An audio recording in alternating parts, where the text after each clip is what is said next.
Peu d'images évoquent aussi bien l'Égypte antique que celle-ci le visage de Néfertiti. Elle était l'épouse d'un pharaon et la belle-mère d'un autre. La vérité la plus sordide concernant le buste de Néfertiti vient d'être révélée. Pendant plus d'un siècle, ce buste a été considéré comme le plus beau visage de l'histoire antique. Des millions de personnes se sont tenues devant lui. Personne ne se doutait de ce qui se cachait dessous.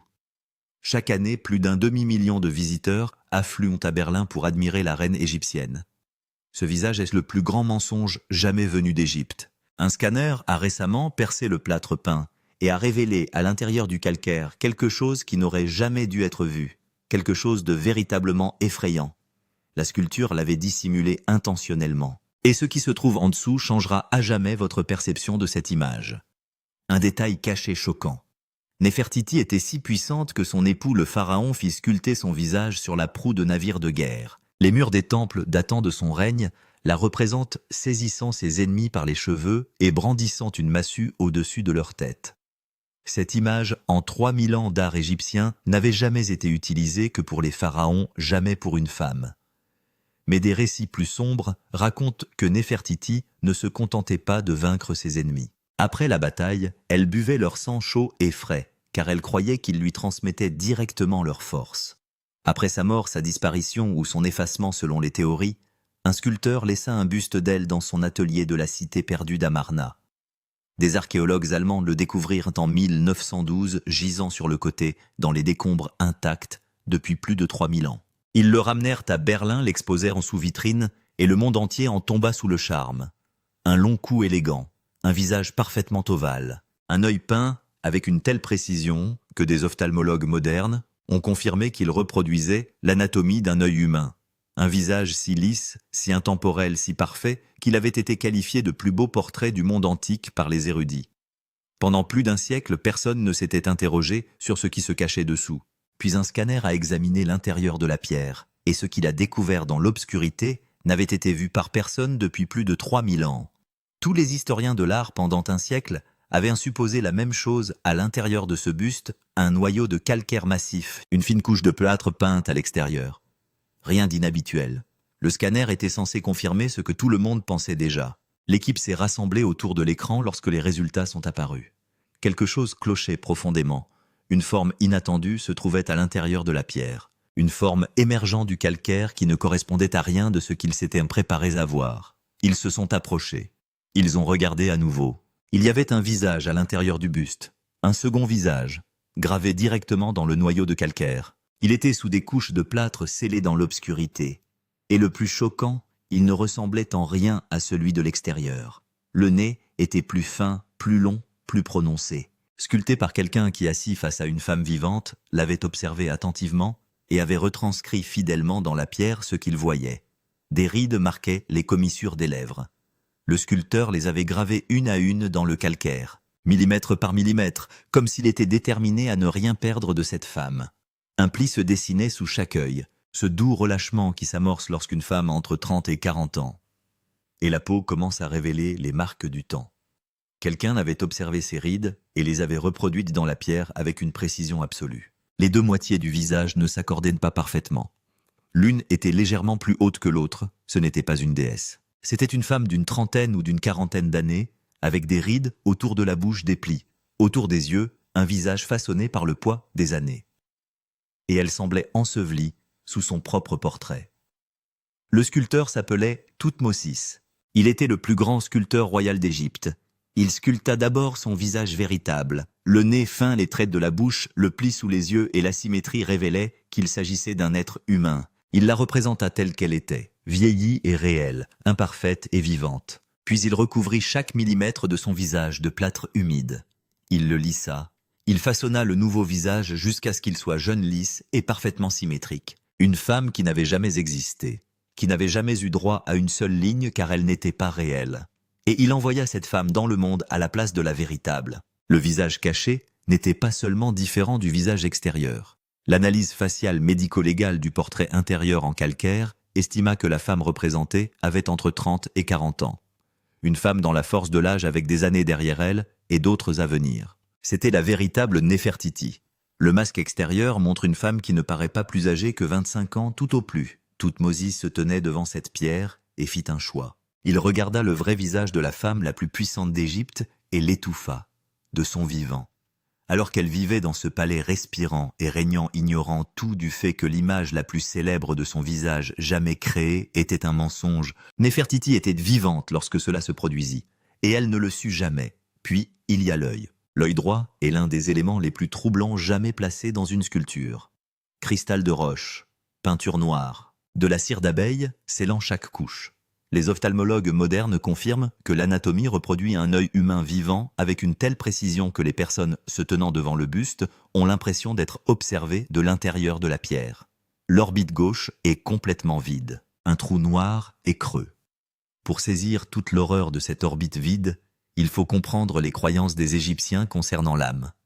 Les anciens Égyptiens croyaient que lorsqu'un sculpteur réalisait un portrait et consacrait les 2 yeux, quelque chose se produisait qui dépassait le cadre de l'art. Les yeux éteignent la porte. 2 yeux rituellement achevés signifiaient que l'âme de la personne représentée pouvait entrer dans le portrait et y demeurer. Le portrait devenait une seconde demeure pour l'âme, un lieu où elle pourrait se reposer, recevoir des offrandes et exister pour l'éternité. Un œil vide signifiait que la porte était scellée à jamais. L'âme pouvait voir le portrait. Elle pouvait s'y reconnaître mais sans jamais pouvoir y entrer. Elle errerait perdue, à la recherche d'un refuge qu'elle ne trouverait jamais. Thoutmôsis ne l'a pas seulement caché aux vivants. Il a construit un piège pour son âme, et ce buste a été découvert dans l'atelier d'un sculpteur, ce qui signifie qu'il s'agissait d'un modèle de référence. L'original que chaque copiste de l'Empire utilisait pour réaliser des images de Néfertiti destinées aux monuments, reliefs et portraits du royaume. La supercherie a été copiée et diffusée jusqu'à ce que le visage fabriqué remplace si complètement le vrai que 3000 ans plus tard, un demi-million de personnes par an se tiennent devant une copie et la considèrent comme le plus beau visage de l'histoire antique. Ils admirent le masque. Ils l'ont toujours fait. Alors qu'est-il arrivé à la vraie femme qui se cachait derrière l'effacement? Le nom de Néfertiti était effacé de la pierre de son vivant. Quelque part en Égypte, un homme se tenait devant le mur d'un temple, un burin à la main, et effaçait son nom d'une inscription. Puis il passa au mur suivant. Et au suivant. Plusieurs hommes en colère le rejoignirent, tous œuvraient pour le même but, la faire disparaître. Voici pourquoi la rage à son égard était si profonde. Son époux Akhenaton avait anéanti toute la religion égyptienne. Il avait fermé les temples. Il dépouilla les prêtres de tous leurs biens et de tout leur pouvoir. Il proclama qu'il n'y avait plus qu'un seul Dieu, et que lui et Néfertiti étaient les 2 seules personnes sur terre autorisées à lui parler. Pour le peuple égyptien, ce fut la destruction de toutes leurs croyances sur l'au-delà. Les dieux qui guidaient les âmes dans l'au-delà avaient disparu. Les prêtres qui accomplissaient les rituels protégeant les morts furent dépouillés de leur pouvoir. Néfertiti se tenait aux côtés d'Akhenaton et approuva chaque étape de cette révolution.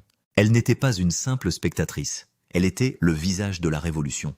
Et lorsque celle-ci s'effondra, tous ceux dont le dieu avait été aboli, dont le temple avait été incendié, dont les proches erraient désormais sans protection dans l'au-delà, savaient exactement qui blâmer. Et ils la haïssaient profondément pour cela. Vers la 12e année du règne d'Akhenaton, qui dura 17 ans, un événement choquant se produisit. Néfertiti disparut des registres officiels. Aucune annonce de décès, aucune inscription funéraire, aucun tombeau. La femme la plus représentée dans le monde antique cessa tout simplement d'être représentée. Puis un nouveau nom apparut dans les inscriptions royales, Néfer-Néfer-Waten, une souveraine qui régna brièvement entre la mort d'Akhenaton et l'accession au trône de Toutankhamon. Et chaque marque grammaticale de ces titres était féminine.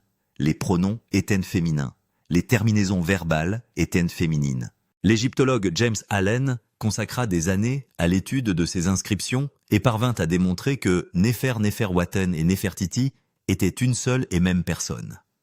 Sa mort n'avait pas été paisible. Elle s'était emparée du trône sous un nouveau nom et avait régné sur l'Égypte de plein droit. C'est là que Toutankhamon entre en scène et que son tombeau revêt une telle importance. Toutankhamon était le fils d'Akhenaton, probablement d'une autre épouse. Il était enfant lorsqu'il monta sur le trône. Il fut le jeune roi choisi pour restaurer tout ce qu'Akhenaton et Néfertiti avaient détruit. Il ramena les anciens dieux. Il rouvrit les temples. Il rendit aux prêtres leur pouvoir, leur terre et leur autorité. Il était le symbole de tout ce qui suivit, et c'est précisément pourquoi les découvertes faites dans son tombeau sont si explosives. Dans le tombeau de Toutankhamon, objet après objet, on trouvait les marques de modifications violentes et hâtives. Des bijoux en or dont les inscriptions avaient été grattées jusqu'au métal nu, des cercueils dont les noms avaient été effacés, puis regravés, des pronoms féminins remplacés par des pronoms masculins, par des mains travaillant à la hâte dans une faible luminosité, s'efforçant de terminer avant qu'on ne vienne vérifier. Ces objets n'étaient pas destinés à Toutankhamon. Ils étaient destinés à une femme, très probablement Néfertiti. Arrachés à sa sépulture et jetés en vrac dans le tombeau du jeune roi, dans une précipitation telle que les ouvriers ne purent parfois pas achever leur travail correctement. Ceux qui détruisirent son héritage prirent ses objets funéraires, effacèrent son nom de toutes les surfaces et les enterrèrent avec l'enfant qu'ils avaient choisi pour la remplacer. En réalité, son visage figure toujours sur l'un de ces cercueils, un petit cercueil intérieur dont les traits ne correspondent pas à l'apparence connue de Toutankhamon. Les cartouches ont été modifiées, les inscriptions regravées, mais le visage est resté. Son visage est enfermé dans son tombeau depuis 1323 avant Jésus-Christ. Toujours là, toujours le sien nous fixant depuis 3000 ans. Mais effacer une reine ne suffit pas si ses enfants sont vivants pour perpétuer son sang. Vous avez raison. La section consacrée aux filles s'éloigne de Néfertiti. Elle devient une histoire à part entière. Le point est simple. Ils se sont attaqués à tous ceux qui portaient son sang pour s'assurer qu'elle ne soit jamais commémorée ni restaurée par ses enfants. Dites-le, frappez fort, passons à autre chose. Mais effacer une reine ne suffit pas si ses enfants sont vivants pour perpétuer son sang. Alors ils ont entrepris d'éliminer tous les enfants de Néfertiti. Mais Khétaton, la deuxième fille, mourut en couche à l'adolescence, probablement enceinte de son propre père. C'était ainsi que les dynasties égyptiennes scellaient la lignée. Le bébé survécut, mais ne reçut jamais de nom. La sculpture murale représentant ce moment montre le corps d'Akhenaton penché sur sa fille morte, les bras tendus vers elle, comme pour saisir le vide. Néfertiti s'effondra à ses côtés, les mains crispées sur le visage de sa fille. Elle était vide. Une nourrice se tenait dans la même scène tenant le bébé qui venait de tuer sa mère. Aucun nom. Englouti par l'histoire. Ankhesenamen était la troisième fille. Après la mort de Toutankhamon, elle se retrouva complètement seule. La dernière figure publique de la lignée d'Amarna. Des hommes puissants encerclaient tout ce qui lui restait. Alors elle fit quelque chose qu'aucune reine égyptienne n'avait jamais osé faire. Elle écrivit une lettre au roi des Hittites, le plus puissant ennemi de l'Égypte. Elle lui annonça la mort de son époux et l'absence de fils. Et elle refusait d'épouser un serviteur. « Envoyez-moi l'un de vos fils, faites de lui mon époux, faites de lui un roi. » Le prince étranger envoyé pour la secourir fut assassiné en chemin avant même d'arriver. Puis Ankhésenamen disparut à jamais des archives. Aucun tombeau, aucun corps, comme si quelqu'un n'avait étouffé les flammes. Les 4 autres filles ne laissèrent en rien. Aucun décès enregistré, aucun corps retrouvé. 4 femmes effacées si complètement qu'elles cessèrent d'exister sous quelque forme que ce soit que l'histoire puisse retrouver. 6 filles, toutes disparues. La lignée de Néfertiti rayée de la surface de la terre. Lorsque le général Horemheb s'empara du pouvoir, il fit démolir pierre par pierre des temples d'Amarna et utilisa les pierres comme remblais dans ses propres constructions, entassées dans des pylônes, enfouis sous les fondations. Lorsque des archéologues ont démantelé certaines de ces structures des siècles plus tard, ils ont découvert des milliers de blocs inscrits entassés à l'intérieur. Des blocs portant l'image de Néfertiti, son nom, ses titres. Elle avait été emmurée dans l'architecture de son propre destructeur, son visage pressé contre la pierre dans l'obscurité pendant 3000 ans. Puis quelqu'un s'en est pris à sa dépouille. À sa dépouille. En 1817, des explorateurs ont pénétré dans un petit tombeau sans intérêt particulier de la vallée des rois. Le tombeau Kebiao, 21, n'était pas celui d'une reine. C'était à peine un tombeau. Les murs étaient bruts et inachevés. Il n'y avait aucune décoration. Pas de plafond peint. Aucune inscription d'aucune sorte. On aurait dit un trou creusé dans la roche pour faire disparaître rapidement quelque chose. Un lieu où personne n'aurait voulu honorer la personne qui y reposait. C'était rudimentaire, sombre et délibérément voué à l'oubli. À l'intérieur se trouvaient 2 momies féminines anonymes. Aucun équipement funéraire royal. Aucun texte funéraire. Rien sur les murs ne révélait l'identité de ces femmes ni la raison de leur présence. En 2022, le séquençage ADN a enfin permis d'identifier l'une d'entre elles. Son profil génétique l'a directement rattaché à Toutankhamon une génération avant lui. Les chercheurs ont examiné toutes les pistes archéologiques et un nom s'est imposé, Néfertiti, la femme qui commandait des navires de guerre, celle qui brandissait une massue contre les ennemis du pharaon et qui a peut-être régné seule sur la civilisation la plus puissante de la Terre. Ceux qui l'ont enterré ne lui ont offert aucun tombeau à la hauteur de son destin. Ils l'ont jeté dans une fosse rudimentaire et sans ornement, comme un trésor honteux qu'ils voulaient en faire disparaître à jamais. Puis le docteur Sahar Salim de l'Université du Caire a réalisé un scanner de son corps. Le docteur Salim a consacré sa carrière à l'étude des corps antiques. Elle sait à quoi ressemblent 3000 ans de décomposition de l'intérieur. Elle s'assit devant l'écran et ce qu'elle vit la figea sur place. Ses deux bras étaient brisés et tordus vers l'arrière, non pas endommagés par des siècles de tassements de pierre. Tordus derrière le corps, à des angles impossibles à atteindre pour une personne vivante. Une position qui n'existe que lorsqu'on exerce une force brutale et soutenue par derrière suffisante pour briser l'os et poursuivre le mouvement. La cage thoracique était enfoncée broyée. Un poids s'était exercé sur la poitrine jusqu'à l'effondrement de toute la structure osseuse. Le crâne présentait des fractures sur un côté au bord tranchant. Lorsqu'un crâne est lentement endommagé par des siècles de pression, les lignes de fracture sont arrondies. Ici, elles ne l'étaient pas. Les bords étaient tranchant l'os enfoncé vers l'intérieur. Ce n'est pas l'effet du temps. C'est ce qu'un objet lourd brandi intentionnellement fait à un crâne humain. La conclusion du docteur Salim était sans appel. Les blessures sont survenues au moment du décès, ou très peu de temps après. Cette femme n'a pas été endommagée par des siècles. Elle a été brisée alors qu'elle était encore vivante. Voici ce dont personne ne parle lorsqu'on décrit les découvertes faites dans cette tombe. Lorsque les explorateurs pénétrèrent pour la première fois dans la grotte Vaille 21, les deux momies féminines n'étaient disposées d'aucune manière. Elles étaient plaquées contre la paroi, empilées sur le côté comme on déplace des objets pour faire de la place, et non comme on place une personne destinée à l'éternité. Les anciens Égyptiens croyaient que l'âme avait besoin d'un corps correctement orienté pour naviguer dans l'au-delà. Chaque angle comptait. Chaque direction avait une signification. Se tromper n'était pas seulement un déshonneur pour la défunte. Selon leurs croyances, cela anéantissait toute chance de survie de l'âme. Celui ou celle qui a placé ces femmes dans la grotte Vaille 21 n'en a visiblement pas tenu compte. Ils ne se sont pas contentés de la tuer. Ils l'ont jetée. Mais voici le détail le plus difficile à accepter. Après tout ce qu'elle avait subi, après que ses bras aient été brisés, ses côtes écrasées et son crâne fracturé, quelqu'un a replacé son bras gauche sur sa poitrine, dans la position royale d'Osiris, la pose d'un pharaon. Quelqu'un s'est tenu au-dessus de ce corps, détruit, brisé, et a placé son bras dans le seul geste qui disait « cette personne était une reine ». S'agissait-il de culpabilité d'obligation ou d'une hideuse parodie des funérailles qu'elle méritait? On ne le saura jamais. Mais quelqu'un a fait ce choix, le visage dissimulé sous le plâtre, le corps enfoui sous la pierre, le même effacement, les mêmes mains. Et ceux qui l'ont enterré ont commis un dernier acte plus sombre encore. Ils l'ont peut-être scellé dans le tombeau le plus visité au monde et ont peint un mur sur son visage. Le mur. En 2015, Nicholas Reeves, penché sur un écran dans une pièce obscure, était complètement seul. Zoom sur des photographies en ultra haute résolution de murs de calcaire peint prises à l'intérieur de la chambre funéraire de Toutankhamon.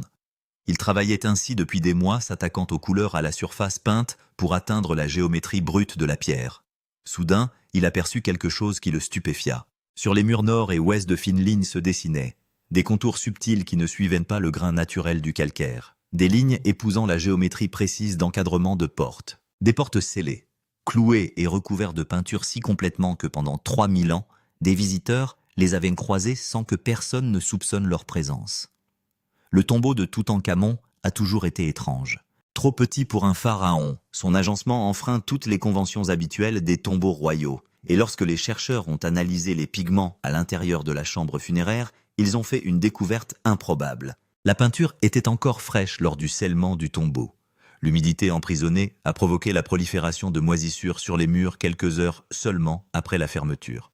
Ces taches de moisissure brun foncé sont encore visibles aujourd'hui. Les peintres travaillaient si vite qu'ils ne purent attendre que la peinture sèche avant de sceller le tombeau. La sépulture d'un pharaon scellée à la peinture fraîche parce qu'il fallait la terminer et la fermer immédiatement. Une telle urgence s'explique par la nécessité de dissimuler quelque chose avant que quiconque ne vienne l'examiner. La conclusion de Reeves fut la suivante: le tombeau n'avait pas été construit à l'origine pour Toutankhamon, mais pour Néfertiti. Et lorsque Toutankhamon mourut subitement à l'âge d'environ 18 ans, les ouvriers scellèrent les chambres de Néfertiti sous un enduit frais, confinèrent le jeune roi dans ce qui était essentiellement le couloir d'entrée et repeignirent les portes jusqu'à ce qu'elles disparaissent dans le mur. Puis, ils peignirent toute la scène de l'au-delà de Toutankhamon, par-dessus celle de Néfertiti. Les scènes du mur nord furent peintes directement sur une couche antérieure. Sur les scans haute résolution, Reeves put constater que le coup de pinceau de la couche supérieure ne correspondait pas à la géométrie de la sous-jacente. La couche antérieure présentait des proportions compatibles avec une sépulture royale féminine.